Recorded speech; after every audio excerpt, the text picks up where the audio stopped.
যদি বাঁচতে চান পরের চিন্তা করবেন না। ওই দল, ওই মত, ওই ব্যক্তি, ওই হুজুর অমুক খারাপ তমুক খারাপ, এই চিন্তা ব্রেনে আনবেন না। এগুলো আমরা করব, আমরা আপনাদের দিয়ে করাই আমাদের দল ভারী করার জন্য।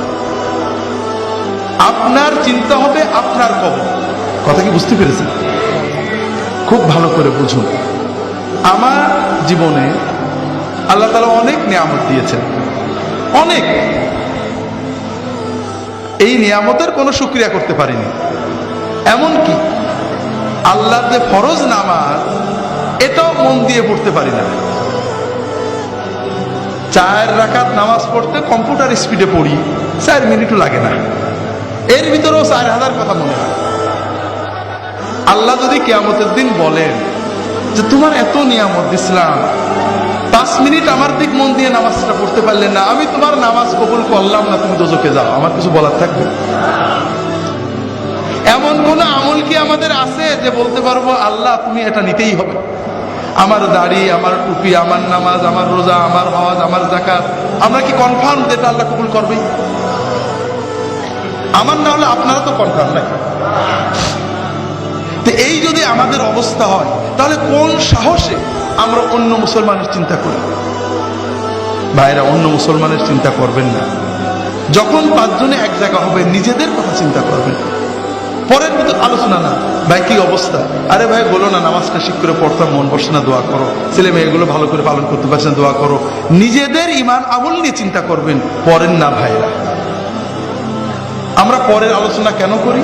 কারণ কবরে গেলে সর্বপ্রথম মুনকার নাকির আমাদের প্রশ্ন করবে যে তোর প্রতিবেশী জামাত ইসলামের দাড়ি ছোট ছিল কা, তোর পড়শি তবলিগের লোকজন কেন বাইরে গেছিল, তোর প্রতিবেশী অমুক পীর সাহেব কেন খারাপ ছিল, ঠিক না?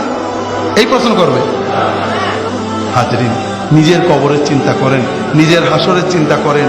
নিজে যতটুকু করতে পেরেছি, যদি মনে করেন ভালো আমল করছি, তাহলে আল্লাহর কাছে দোয়া করেন। যদি দেখেন গুনাহ হয়ে গেছে, আল্লাহর কাছে দোয়া করেন, আল্লাহ আমার সামান্য আমল কবুল করো, গুনাহগুলো মাফ করো। আর তোমার নবীর উম্মত যত আছে, অমুক ভাই তমুক ভাই তমুক ভাই ভুলের ভিতরে আছে, আল্লাহ তাদেরকে হেদায়েত করে ভালো পথ দাও, তাদেরকেও মাফ করো। এইভাবে দোয়া করলে আমাদের লস আছে ভাই? লাভ আছে, অনেক লাভ আছে ভাই। তবে আমরা তো জানি আল্লাহর জান্নাতে জায়গা তো কম, ঠিক না? যদি ফুরফুরার মুরিদরা সব ঢুকে যায়, তাহলে তো আর তবলিগেরা চান্স পাবে না, ঠিক না? যদি জামাত ইসলামরা জান্নাতে যায়, চরমুনাইলে তো জায়গা হবে না, কম পড়ে যাবে, ঠিক না? হাজরিন, আল্লাহর জান্নাত অনেক বড়। ওয়াসারিউ ইলা মাগফিরাতিন মির রাব্বিকুম ওয়া জান্নাতিন আরদুহাস সামাওয়াতু ওয়াল আরদু উইদ্দাত লিল মুত্তাকিন।